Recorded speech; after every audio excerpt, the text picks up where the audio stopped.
जय हिंद जय भारत। मैं सुभाष कुमार मिश्रा आप सभी का स्वागत करता हूं कृष्णा एजुकेशन के ऑनलाइन प्लेटफॉर्म पे लेक्चर नंबर 50 पे। आज मेरा नया topic acoustic emission testing, non destructive testing का एक बहुत अच्छा टॉपिक एकॉस्टिक इमिशन टेक्निक के बारे में हम लोग चर्चा करेंगे। ये एनडीटी की यूनिट 4 में एक टॉपिक है नॉन डिस्ट्रक्टिव टेस्टिंग में कि what is the acoustic emission testing. अभी तक हम लोगों ने डिफरेंट लेक्चर सीरीज में 49 लेक्चर में हम लोगों ने बहुत तरह के नॉन डिस्ट्रक्टिव टेस्टिंग को पढ़ा, जैसे जस्ट लाइक हम लोगों ने विजुअल लिक्विड पेनिट्रेशन टेस्ट को पढ़ा, मैग्नेटिक इंस्पेक्शन टेस्टिंग पढ़ा, एडी करंट टेस्टिंग, अल्ट्रासोनिक, आपकी liquid fluorescent diode testing method and जिगोलो पेनिट्रेंट या fluorescent testing. And one of the most important is that X-ray technique, उसको भी हम लोगों ने बड़ा अच्छी तरीके से देखा। सो क्वेश्चन जाता है what is the acoustic emission testing. Acoustic मतलब सब क्या होता है। देखिए, एकॉस्टिक इमिशन टेस्टिंग जो है वो आपकी डिफरेंट जो एनडीटी टेस्टिंग है उससे डिफर है, क्योंकि डिफरेंट एनडीटी टेस्टिंग में आप जब कंपोनेंट में डिफेक्ट होता है तब आप उसको फाइंड आउट करते हैं। यहाँ एकॉस्टिक इमिशन टेस्टिंग में क्या होता है, आप क्रैक को इनिशिएट कराते हैं और प्रोपोगेट कराते हैं। मतलब आप क्रैक को पहले इनिशिएट करते हैं और प्रोपोगेट करते हैं। और सब टेस्टिंग में क्या होता है कि आपके कंपोनेंट में क्रैक्स है तो आप फाइंड आउट करते हैं। तो अब ये डिपेंड करता है what is the acoustic emission testing, ये कैसे करते हैं। जैसा कि हम लोग हर टेस्टिंग में पहले प्रिंसिपल को डिस्कस करते हैं, फिर उसमें यूज होने वाले इक्विपमेंट को डिस्कस करते हैं, फिर हम लोग फैक्टर जो इन्फ्लुएंस करते हैं उस टेस्टिंग को या जिनके ऊपर वो टेस्टिंग डिपेंड करती है, and then last one is application and advantage and limitation of that particular testing. What is the acoustic emission. तो एकॉस्टिक इमिशन टेस्टिंग के बारे में मैं कहूं तो एक प्रकार की ये नॉन डिस्ट्रक्टिव टेस्टिंग है and generally used to detect and locate imperfections in a mechanically loaded structure and component। ये एक शब्द बड़ा अच्छा मुझे लगा कि मैकेनिकली लोडेड, ये वर्ड जरा ध्यान से देखिएगा, mechanically loaded. And if you suppose एक कोई कंपोनेंट है और जिस कंपोनेंट में आपको क्रैक को देखना है वो कंपोनेंट को आपने मैकेनिकली लोडेड किया, if you are applied the load. तो फर्स्ट रिक्वायरमेंट एकॉस्टिक इमिशन में क्या है, लोड की है। आपके दिमाग में जहन में जाए कहीं ना कहीं जो कंपोनेंट लोड पे होगा वहीं पे एकॉस्टिक इमिशन जनरेट करेगा। आप जरा समझिएगा, नहीं तो लोड नहीं है तो एकॉस्टिक इमिशन नहीं है।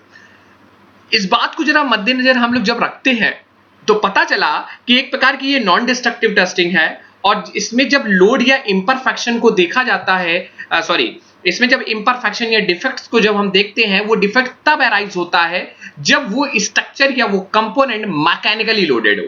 लोडेड मतलब we have applied the load particular structure और द कंपोनेंट। हम जिस कंपोनेंट पे लोड वहां पे क्रैक का इंपरफेक्शन मुझे देखना हो, so that's why the acoustics, ये इसीलिए डिफरेंट है। अब जब जैसे ही मैकेनिकली अप्लाइड लोड करेंगे, if you are suppose someone the crack is initiated, उस लोड के कारण वहां पे क्रैक जनरेट हो गया, वहां पे क्रैक का इनिशिएशन हो गया, so that's the crack is origination, the flow is origination. Flow originate हो जाएगा उस किसके कारण, मैकेनिकली लोडेड के कारण।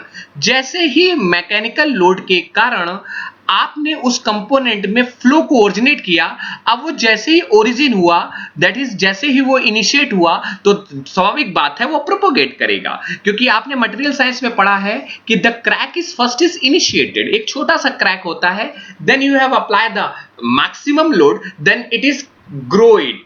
टाइनी साइज का एक होता है, जैसे आप लोग क्रीप का जब स्ट्रक्चर पढ़ते थे, टेस्टिंग ऑफ द क्रीप, तो वहां पे क्या करते थे, एक टाइनी स्ट्रक्चर आता था, टाइनी एक लाइन आती थी जो क्रैक को इनिशिएट करती थी और बाद में यही क्रैक ग्रो होते होते एक लेवल पे पहुंच जाता था।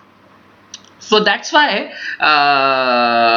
द इंपॉर्टेंट इज दैट कि आपने मैकेनिकल लोडेड किया उस कंपोनेंट को, उस मैकेनिकल लोडेड के कारण वहां पे क्या आया, आपका क्रैक जनरेट हुआ। और वो क्रैक जब आपका जनरेट हुआ तो वो क्या किया, अब आपका प्रोग्रेशन आपका क्या कर रहा है, वो आपका ग्रो कर रहा है।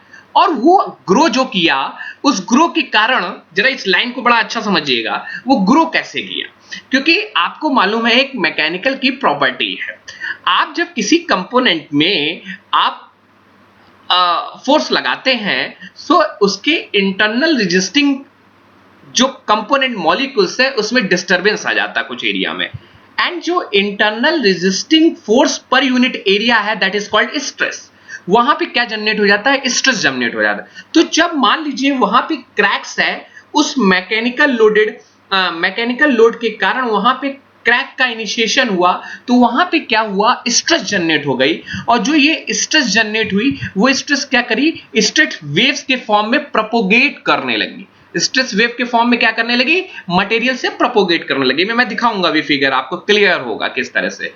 एंड यही जो स्ट्रेस जनरेट हुई, अभी दिमाग में रखिएगा कि लोड लगा, लोड के कारण स्ट्रेस आया, और स्ट्रेस के कारण वहां से वेव्स जनरेट हुई, और इन वेव्स को आप विजुलाइज, आप ईयर्स के थ्रू, आप साउंड के माध्यम, मतलब ये just like a sound, ultrasonic sound, ultrasound sound है ये एक प्रकार का, आप इनको ईयर्स कर सकते हैं। So that's why basic principle, what is the basic principle, अब बेसिक प्रिंसिपल क्या कहता है कि if you are just like this is a figure, यहां पे जरा देखिएगा, व्हेन अ कंपोनेंट, कोई कंपोनेंट है और उस कंपोनेंट में कोई डिसकंटिन्यूटी को हमें देखना है, अभी है नहीं उसके अंदर डिसकंटिन्यूटी, बड़ा इस लाइन को बड़ा पकड़िएगा, अभी तक 49 लेक्चर में मैंने ये नहीं कहा है कि डिसकंटिन्यूटी को देखना है, अभी तक मैंने ये वर्ड कहा है। आप, मैं कह रहा हूं डिसकंटिन्यूटी उसमें है, उसको जनरेट कराना है, और फिर उसको चेक करना है कि इसमें डिसकंटिन्यूटी इस लोड के कारण हो सकती है नहीं, यही डिफरेंस है इस टेस्ट के अंदर।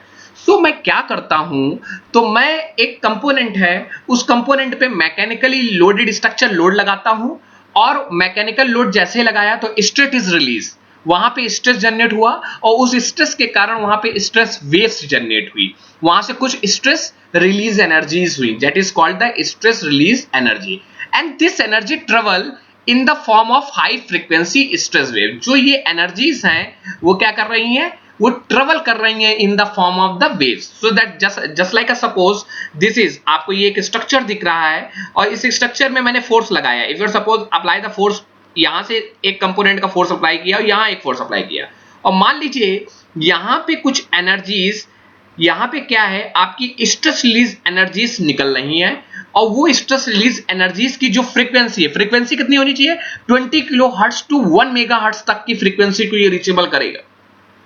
सो ये क्या कर रही हैं, ये फ्रीक्वेंसी जो निकल रही है वो ट्रेवल कर रही है in the form of stress waves.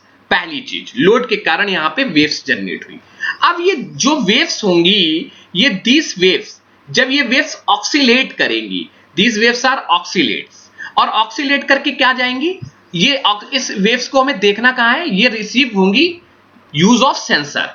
सारा यहां पे हम लोग क्या करेंगे, इन वेव्स को हम सेंसर के थ्रू देखेंगे, इन वेव्स को, जो वेव्स आपकी जनरेट हुई हैं, उन वेव्स को हम क्या करेंगे, सेंसर के थ्रू हम इसको देखेंगे। सेंसर क्या करेगा, sensor convert this stress wave into a analytical signal या इलेक्ट्रिकल सिग्नल, वो तुरंत इलेक्ट्रिकल सिग्नल में इसको कन्वर्ट करेगा। अभी मैं ये भी देखूंगा कितने तरह के सेंसर हैं, क्या सेंसर की प्रॉपर्टी होनी चाहिए। सो वो क्या कर देगा, तुरंत इस वेव्स जो आ रही है स्ट्रेस वेव्स को, उसको कन्वर्ट करेगा इलेक्ट्रिकल सिग्नल पे, और इसके बाद एक यहीं पे बीच में प्री एम्पलीफायर लगा होगा, जस्ट लाइक इस तरह का शेप का एक प्री एम्पलीफायर लगा, मैंने यहां नहीं लगाई, यहां प्री एम्पलीफायर, क्योंकि जो स्ट्रेस की इंटेंसिटी है बहुत धीरे हो चुकी होगी, और वो इंटेंसिटी इतनी धीरे हो गई होगी कि एम्पलीफायर क्या करेगी, उनकी इंटेंसिटी को बढ़ा देगी, और एम्पलीफायर इसको क्या करेगी, आपको कहां भेजेगी, इस एकॉस्टिक इमिशन सिग्नल को डाटा इंटरप्रिटेटर के पास भेजेगी, मतलब डाटा